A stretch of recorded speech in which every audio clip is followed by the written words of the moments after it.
Welcome to Season 8 of Radio Free 501c, brought to you by Rogue Tulips Consulting. Don't forget to subscribe or follow us. We're in Season 8 and we still have a lot to talk about. Radio Free 501c is supported by USAE News, the weekly community newspaper of Association CVBs and hotels. Learn more at usaenews.com. Hey, she's returning after a long absence. It's Dana Freker Doody. She's the principal strategist at Inktide Solutions. And we're here to talk about getting a trade show health check just in time for ASAE's annual meeting. It's Monday, August 10th, 2026. Welcome to episode 338. Hey everybody, welcome to this edition of Radio Free 501c, brought to you by my company, Rogue Tulips Consulting, and our podcast partner, USAE News. They cover all the news of interest to the association community, especially with a focus on meeting professionals and convention and visitor bureaus. So check out their website, usaenews.com, find out what's going on, because you know what? They're going to be at one of the biggest meetings of the year. Yeah. That's right. ASAE 2026 is upon us in the great city of Indianapolis, Indiana. That meeting's running August 15th through the 18th. And Dana and I are both going to be there. Oops, I let it slip. Dana is my guest this week. She's a returning guest.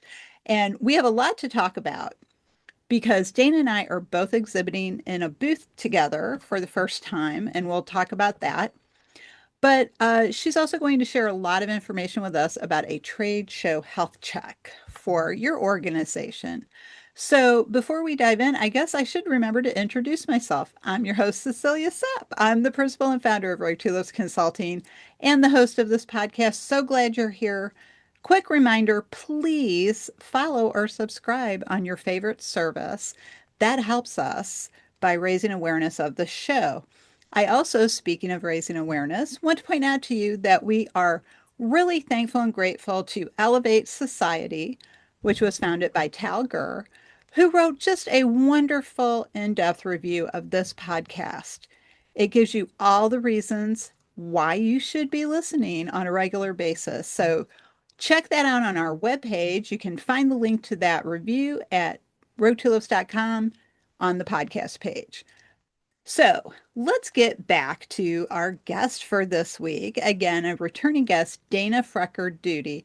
Dana, welcome back. Would you like to say hello to the audience and tell us a little about yourself? Yeah, thank you so much for having me, Cecilia.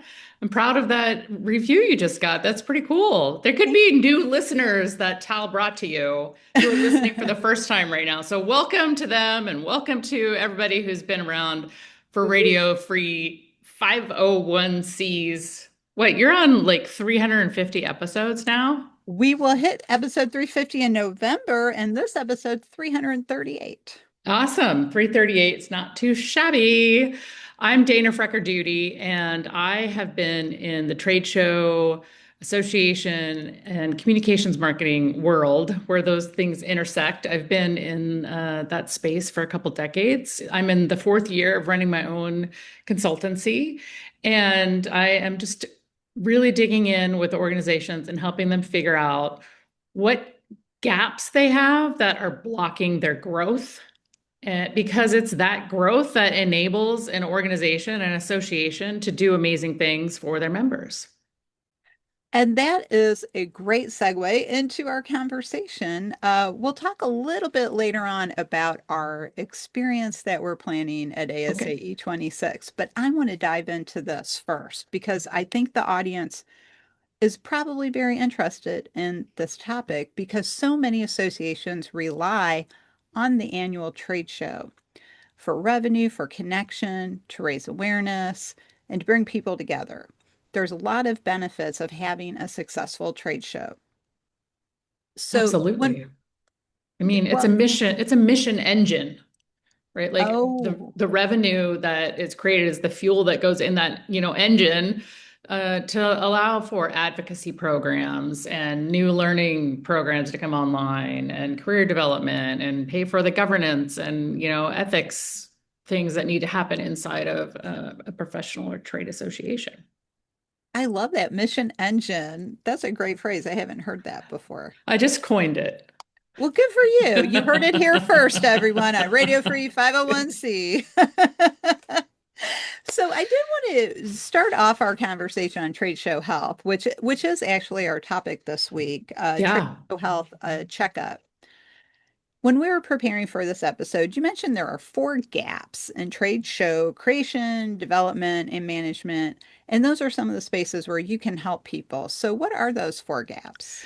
Yeah, the four gaps that I run into a lot is an experience gap when the trade floor is just, there's no buzz, there's no vibe, you're losing attendance, um, the value is slipping, and a lot of times it's what was promised versus what's actually being delivered. I see partnership gaps. So someone will create a partnership, and maybe that means content or a pavilion on the trade show floor, and it just flops because there's no alignment in expectations or like measures of success for the partners, right? Whether that is partner A and partner B, meaning the association and maybe a learning content creation, company, or whether it is the association and multiple, partners that they're bringing into a pavilion together. I just see a lot happening there with partners not being on the same page. And I see communications gaps. And this, I work a lot with associations, but I also work with small and medium-sized businesses. And it's straight up like their teams are working so hard, Cecilia. And sometimes the vision of the story just isn't resonating. And it's a gap in the communication where what is being said or what the executives like think is coming out of their mouth just isn't being understood, right? So maybe there's a gap there that we can go in and identify by like really understanding and walking in the other party's shoes. And then really an alignment gap, which I've encountered a couple times in the past year where teams inside of associations just have different ideas about priorities and what a decision might mean or how to interpret a board directive. Mm. And so I like to go in there and ask the tough questions to help those personalities figure themselves out. Well, that is our job as consultants to ask the hard questions. Yep. So what are some things that you would look at? So you've outlined these four really important areas. Yeah, and I, having Mm. come from the side of this business that really focused on exhibitors and exhibitor service from a general services contractor, I think the exhibitor retention is a big indicator of the show health, Mhm. right? So digging in on those numbers and understanding the behavior of an exhibitor or a sponsor who's either returning or not returning, that's where you really start to see sometimes when booth sizes start dropping, you need Ooh. someone to be digging in on that, what's happening there. Oftentimes, this is just wiped away in people's minds by just, oh, well, there's a lot of M&A going on in our industry, or, oh, well, we can't win them all the time, right? Mhm. But I do think that the behavior of exhibitors and sponsors should be a board level strategic conversation beyond, and I say behavior because it's not just how many booths have you sold this week, right? These are relationships with customers that I believe should be for the long term. I don't think any, okay, I should probably take that back, but go ahead and send the angry postcards, folks. Because what I was going to say is, I don't think any board thinks of those relationships as strategic because they look at it as cash flow and revenue generation, and they don't think about the fact you might get $5,000 today, but they're never going to come back because you haven't managed that relationship well enough. And one of the things, so Phil Picorius, who I used to work with at Association Laboratory years ago, he Mhm. gave me some business development coaching, which has been so valuable because it's really about building the relationship over time before you actually do work together. So that doesn't mean you have to wait 5 years to do some kind of a agreement with somebody, but you have to put in a little time on that. You can't just Yeah. walk in the room and say, "Hey Joe, if you just give us another $3,000 we can do that." Well, I actually did that one time, but it wasn't related to an exhibit. It was on a consulting project. But Yeah. I mean, That's the thing. So that's really what we have to look at. And I would encourage boards to do that.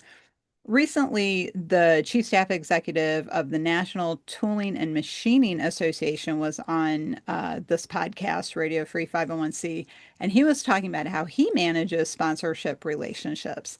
And he is from the industry. He is not an association management professional. And he Right. said, I will talk people out of doing business with us for that reason, because I want them to get the value out of the relationship. Yeah, I love that because when you talk somebody out of buying something that you're selling, their trust in you skyrockets. So when you're able to then create something that makes sense for them and marries an experience with your audience and and with that exhibitor or sponsor's needs, like then that's an easy sale, right?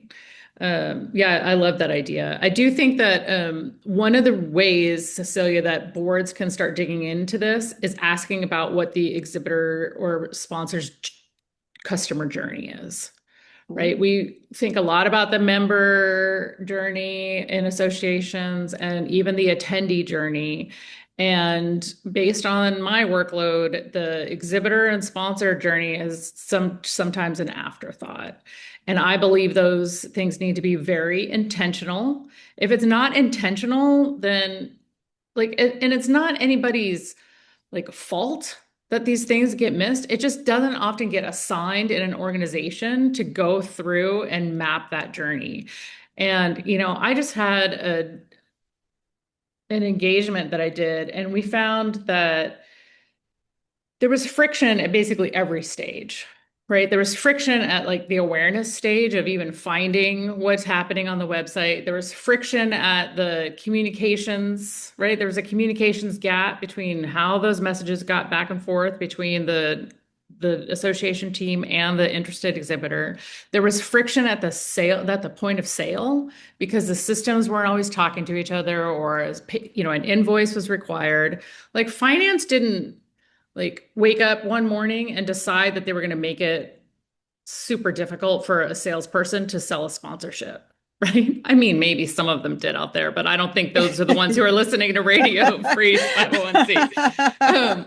That's But right. if you're not thinking about it in those terms about how easy it is versus how much friction there is, then the friction that is just going to stick around and just be mucky. And it needs to be as easy as possible for people to be aware of you, make the decision, share the benefits with the rest of their company, right? That's a big one, is you're talking to one representative at the company who may have other decision makers, or at least, people with opinions that they need to sell it through, and then to actually transact. And then So Frick, fulfillment is a whole nother thing. I forgot that. oh, the There's fulfillment. Well, five let's talk about the stages. fulfillment. That's okay. Well, Yeah. we're going to include that in experience. Okay. So, so let's talk about that. Yeah. The fulfillment, I think that I think that and what I see is the same thing. But oftentimes the salespeople will go in and they'll create something, right? And they'll have this creativity. Or maybe that's strategically done. And then when it goes to being actually produced and put onto the show floor, that's sometimes where budget cuts get made, right?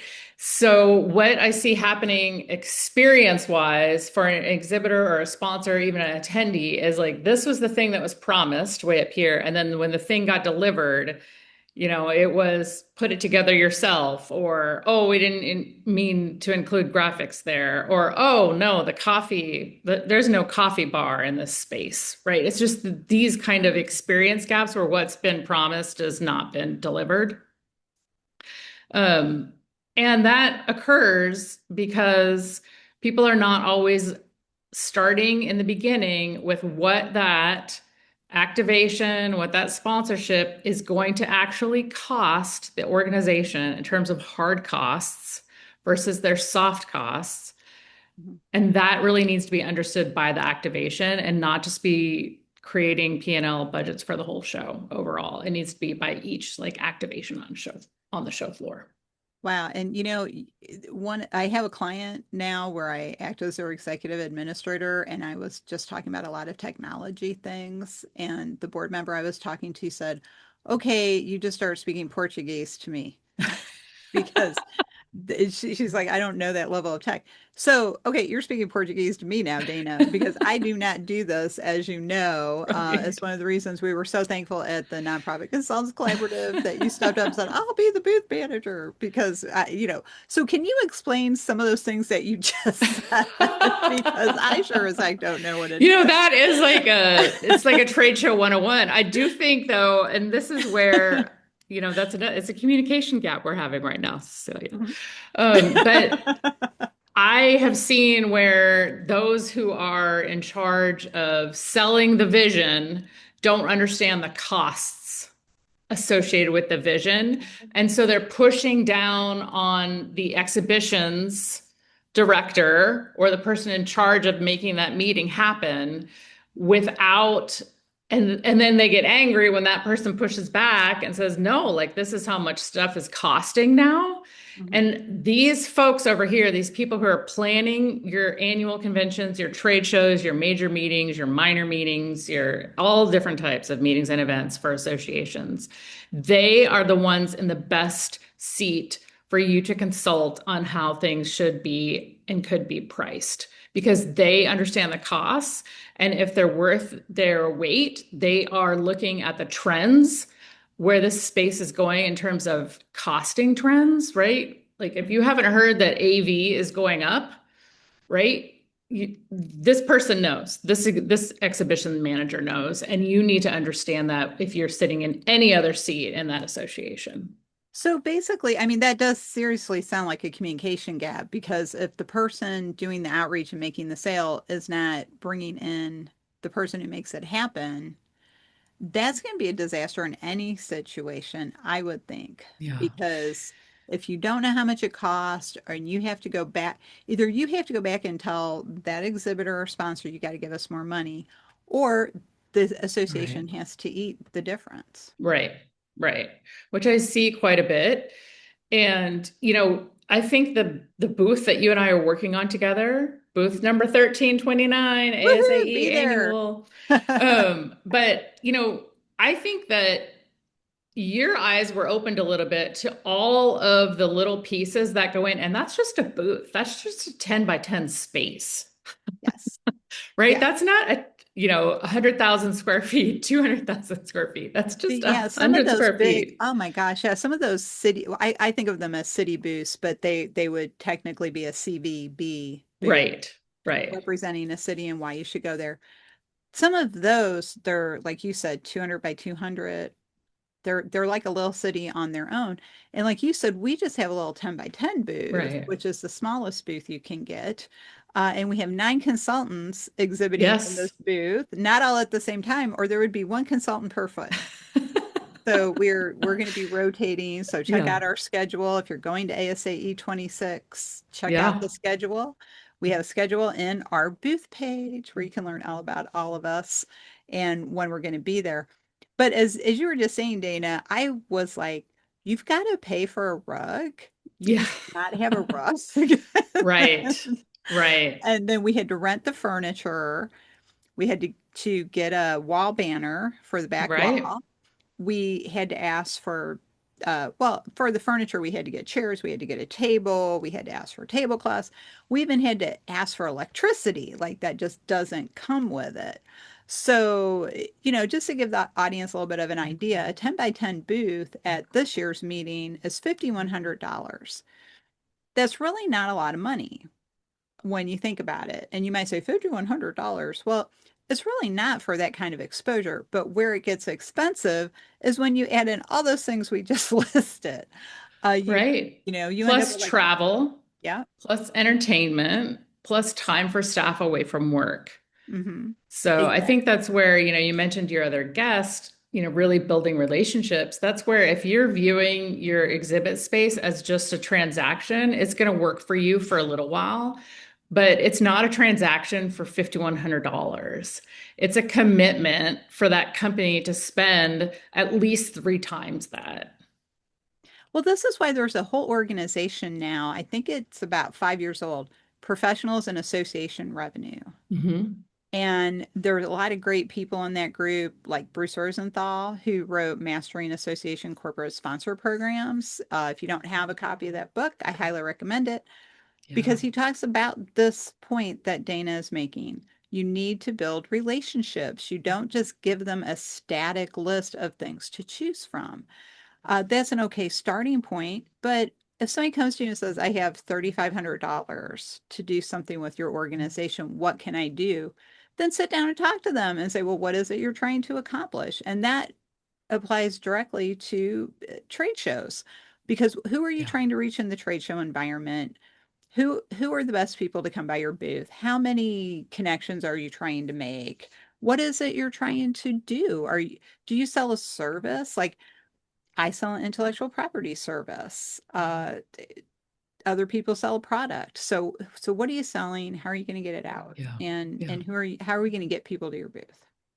Yeah, exactly. And sharing with those folks too, the folks who do spend money with you, who you do have a relationship with, and they've made that commitment and spent that money, is sharing some meaningful post-event insights. So beyond just, oh, you collect your own leads, it's, hey, here's how many, and beyond just, hey, here's how many people were in the convention center during the week of our show. It's how many people were in these specific audience segments, right? What were their behaviors? Like, look at sharing some of that information, which helps with retention because then they're using those insights. You can make them personalized to you. You know, I've created templates for customers of like, this is what the post-show report can look like. And here's where you pull this data from, and here's where you pull this data from, and here's where you pull this data from. And every organization is going to decide what information they're comfortable sharing. These are all percentages. This isn't like proprietary contact information. But every organization decides, you know, what they're comfortable sharing. And the ones that are sharing the most, they're removing friction from the relationship in order to keep it ongoing and retain that customer.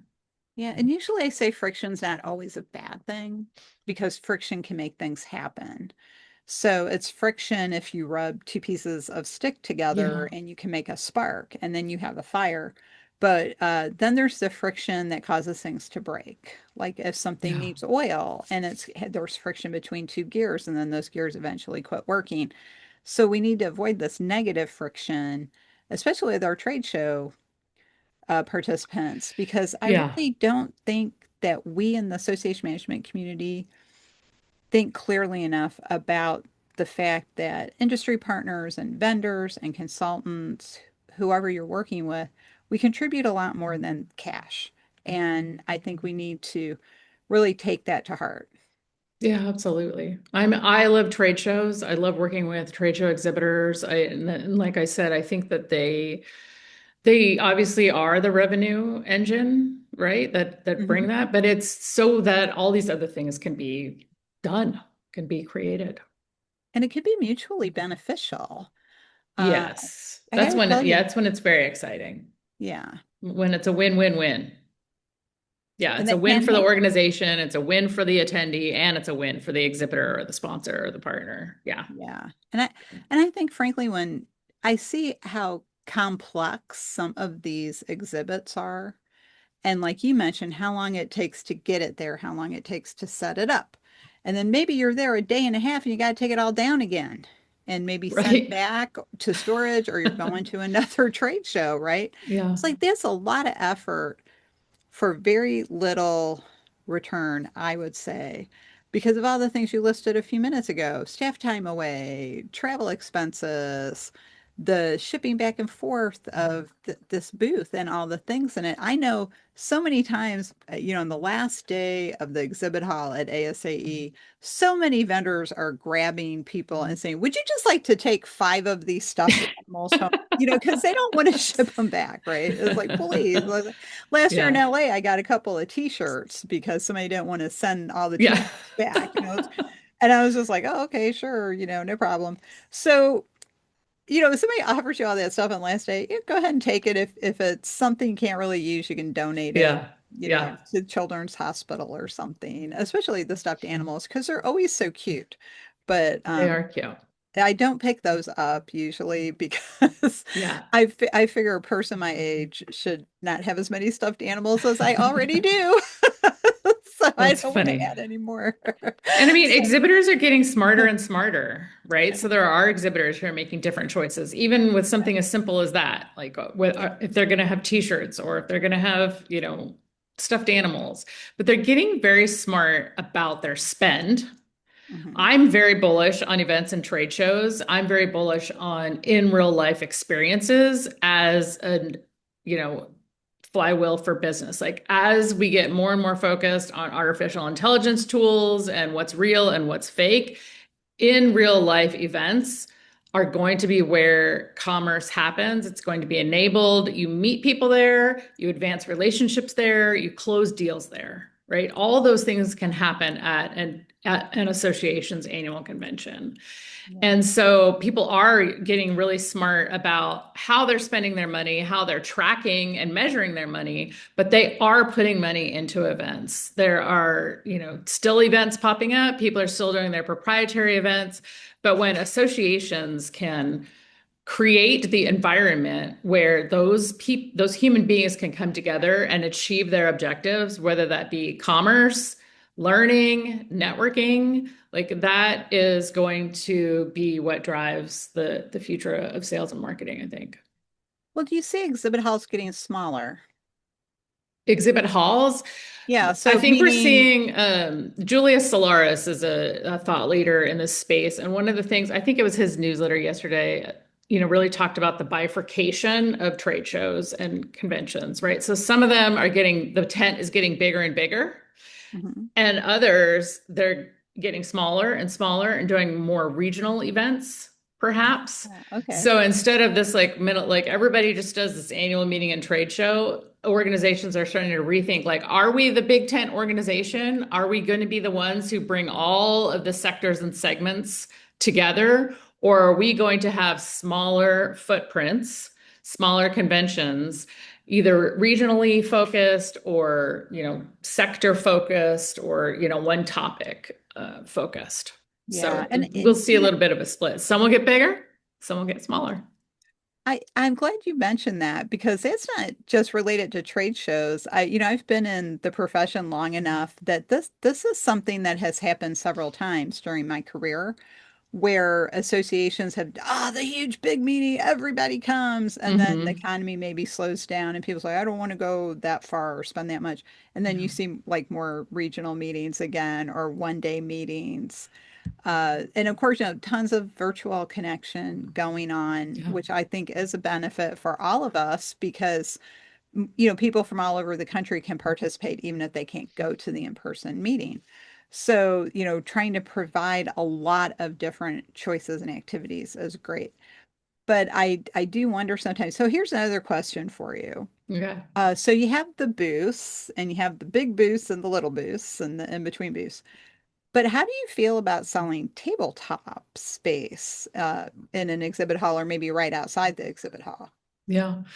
It's There are certain reasons to do that. Like an organization may have run out of space inside, Oh, right?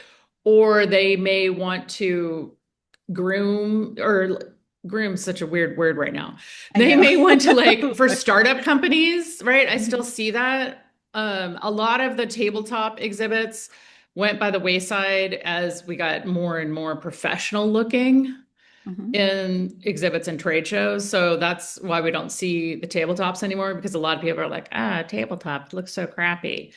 Um, but then I also see multiple people putting these pavilions together and maybe they have a nice looking kiosk, but it's really only 3 feet of space, Oh. right? So that's where the tabletop is kind of morphed into the kiosk.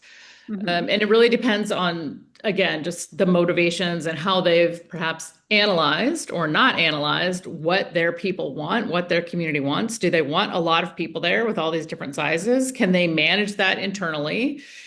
Can their partners manage that? Are they in a venue where they can enable that? Right? A lot of different factors come into that. Yeah, that's well, and I when you said the tabletop has morphed into the kiosk, I thought about the last time I went to ASAE MMC and Tech, Yep. and that was one of the first times I saw them use that. And I think it was actually the first time ASA tried that, the smaller space, but you're out around people more. And I hadn't made that connection, but one of the Mhm. reasons I was asking about a smaller option is because, the smaller company, like you said, you want to start building that relationship arc. So you give them an entry space for Mhm. that. And I think that's a good idea. But also in relation to the fact that the nonprofit organization community is fragmenting at an ever increasing rate, which causes me some level of distress. But that's another episode for another day. But Okay. there's so many groups out there. And I've always thought, why not like a big group like ASAE offer that kind of like partnership room or something like that, or partnership space where like here's other niche organizations in the association management community or other parts of the nonprofit community, and they can have the smaller space so you can learn about their group as well. Mhm. And I've always kind of thought that would be a nice way for building partnerships for future coalition work or collaboration on other kind of projects. So that's why that's on my mind. Yeah. And that's partnership, right? And how that organization, whether it be their board or the way they've always done things or their current leadership, or even their membership of, hey, we're the big dogs in this space. And, if they want to come and be in front of our attendees, then they can pay for a booth, right? Or, hey, we do want to be this big tent organization. We want to have thought leadership or content collaborations with a lot of different groups. And so we're going to offer them space. Or I Mhm. see organizations too trade out space, Right. right? Oh, right. Yes. Yeah. Like Yes, I've there are seen that. several like a PCMA and an IEEE, they have space, they have booth space on the ASAE show floor because there's association professionals in the trade show and convention job function, right? So that makes sense for them. Yeah. And vice versa, the PCMA and IEEE, ASAE may have a presence there because there are association professionals at those meetings. So Yeah. so it's Yeah. really a lot of philosophy of the organization. Well, and I think the inclusive, adaptive associations will always, always outperform the ones who say, that's not how we do that. Yeah. Yeah. Because Christine Hallmeyer, I'm sorry, it's not Christine Hallmeyer, Christine Saunders of Hallmeyer. It's like, oh, Christine, just change your name. It's easy. Christine Saunders of Hallmeyer was on the show recently talking about that. Is your association just hanging on, or are you maintaining relevance? Like, Yeah. are you vital? Do you need to be around? Or are you just hanging on? And I think that's a hard question to ask any organization. It's a hard question to ask ourselves about where we are in our own personal career arc. So, Right. am I I mean, just hanging and on or? yeah, and that's where like I think that, to bring this back home as we close this out is that's where exhibitor retention is a big health check, Mhm. right? Because are you still relevant to these companies who used to give you money? Are these companies noticing that they're not getting the same level of attendee slash member walking by? And that's an indicator that your relevance has dropped in the industry, in terms of membership and attendance. So yeah, it's relevance ties in perfectly. Yeah, that's really well. And as you said, as we're wrapping up this part of the conversation, we do want to take a few minutes and talk about what's coming at ASAE Yeah. 26 this year. So let's give the audience a little background on the Nonprofit Consultants Collaborative. That is a group of full-time professional consultants whose primary client base is nonprofit organizations of all kinds. Because remember, everyone, all 501c organizations are nonprofit. It's what kind of 501c organization you are that sets you apart. So whether you're a 3 or a 6 or a 4 or any of the other 27 501c organizations out there, you are part of the nonprofit community and profession. So what we do is we are not a formal organization, meaning we're not incorporated. We're just a group of people who get together every month and we talk and share ideas. And some of the ideas that we have turned into things. So the first thing it turned into was our online Google Consultant Directory, which is no fee. You can find that if you go to the Kiko platform, and we want to give a shout out to Sandra Nam Yeah. and Lucas Coffee for providing our online community platform as no fee. So Yeah. thank you for that, guys. QIQO, Kiko. That's right. Quality in, quality out. See, they're very positive people and they have very positive energy. So they don't say crap in, crap out like I do. I'm like, oh, like, we talk about data, crap in, crap out. They're like, no, we believe in quality in, quality out. So it's like, that's the kind of people they are. So you should get to Right. know them.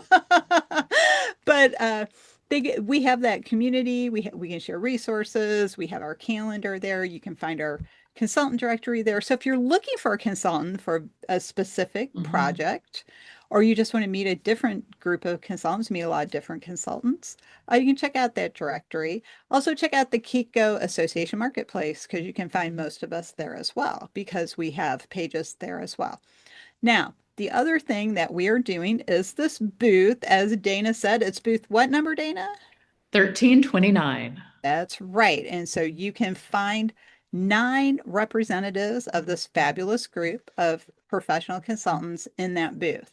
And we'll all be there at different times. So again, Mhm. if you're going to ASAE26, check out the app, find the Nonprofit Consultants Collaborative, and you can see the schedule. We post it. You can connect with us. You can schedule meetings with us, or just drop by and say hi and find out what we're doing that day, what we're talking about. Yeah. And I think it's so great that this group came together, Cecilia, and it's just the third time I've said I love trade shows. So I was really happy to help make this happen because like the ordering process is a piece of cake for me. But what I love is that everyone in this group has made a commitment to learn about what the other people do so that when people do come to the booth, we can help guide them to who they would want to connect with. We're offering like free on-site discovery sessions on site. Like we can help you, get to the root of some of those challenges, peel back some of the layers of the onion, as they say, in order to get to that next person. And everybody has offered up a special skill that they have, right? Like my special skill is ordering all the the booth stuff and making it I'm glad you schedule. think that's a piece of cake because I was looking at it going, what? I don't even know what this means. Yeah, it's been great. Kevin Novak, at 2040 and the Human Factor podcast did the little videos that we could all promote. And Brian Well, Brian, Scott, yeah, yeah, with 501 CISO. CISO and what's the name of his actual company?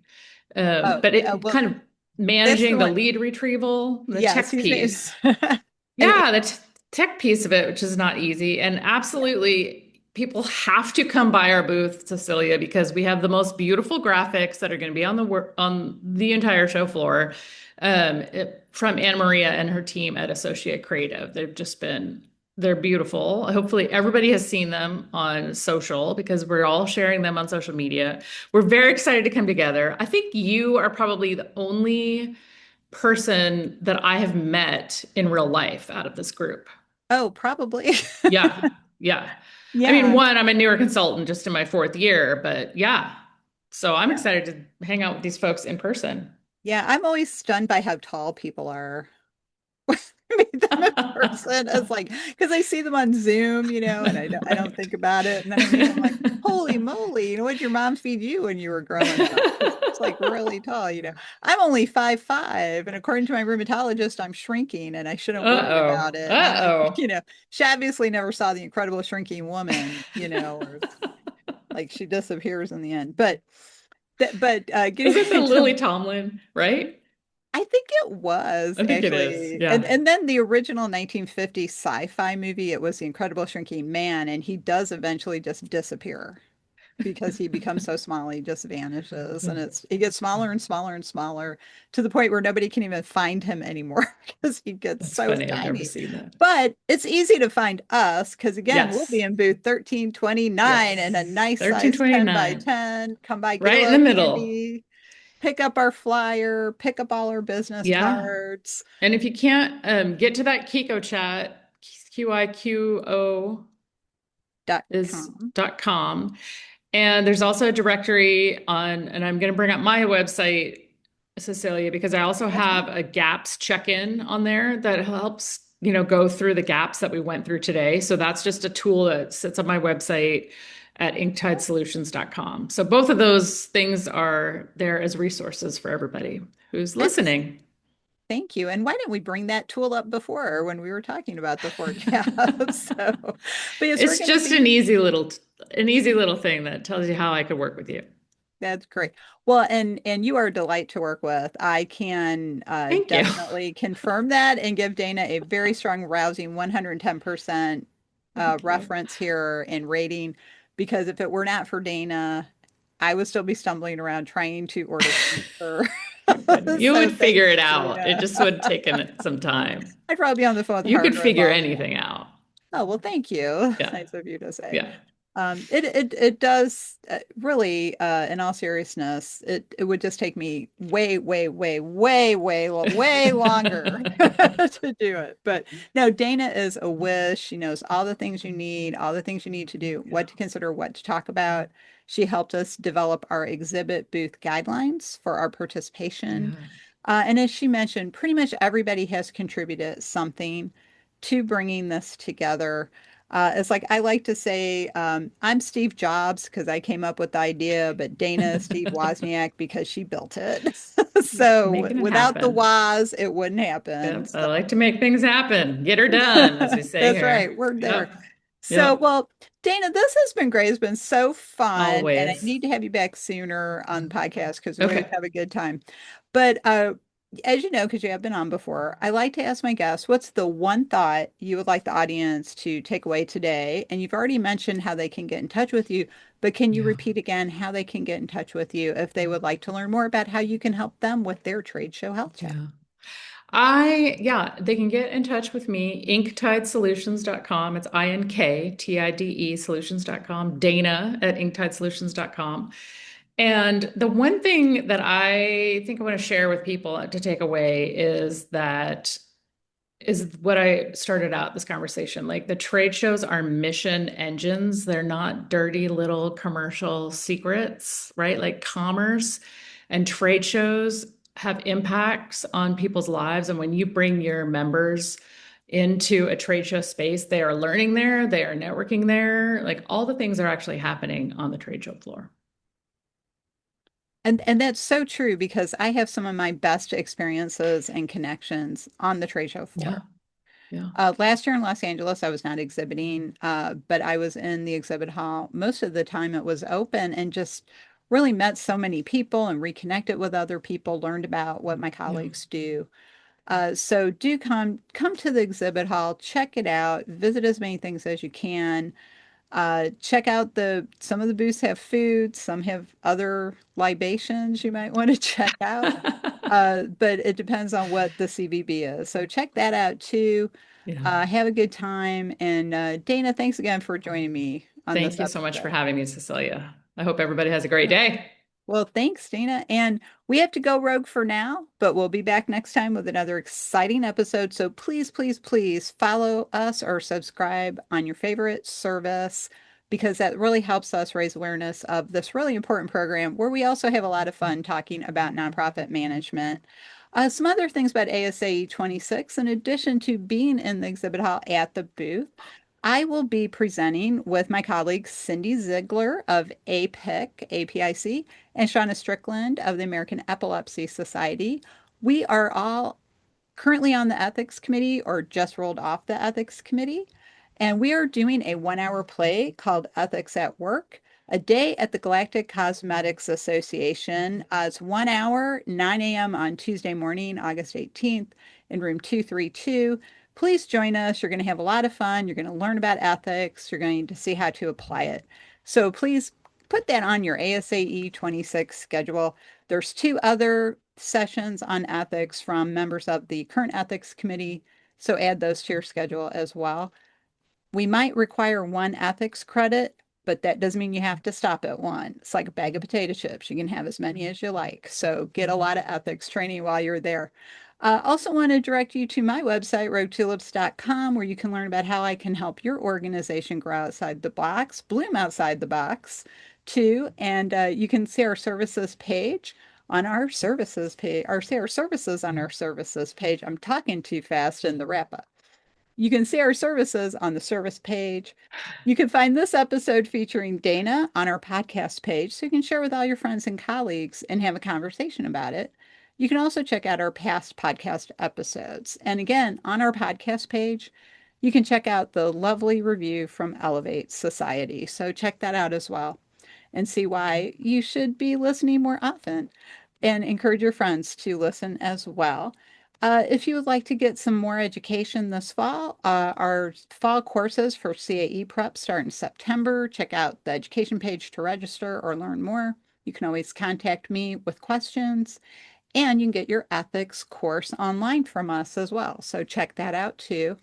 And in closing, if you'd like to know what's on my mind this week, and as I always say, I don't know what the heck I'm going to talk about, check out the blog page, and I'm sure there is an article there of interest for you. They're mostly about nonprofit management. So thanks again for joining us. And on behalf of Dana and myself, we will see you next time. That's it for this week. I hope you really loved this episode as much as I did. Thanks for listening. Learn more about how our experience and knowledge at Rogue Tulips can give your organization the strategic edge to reach its goals. Check out our website at roguetulips.com. We'd love to talk with you and see how we can work together.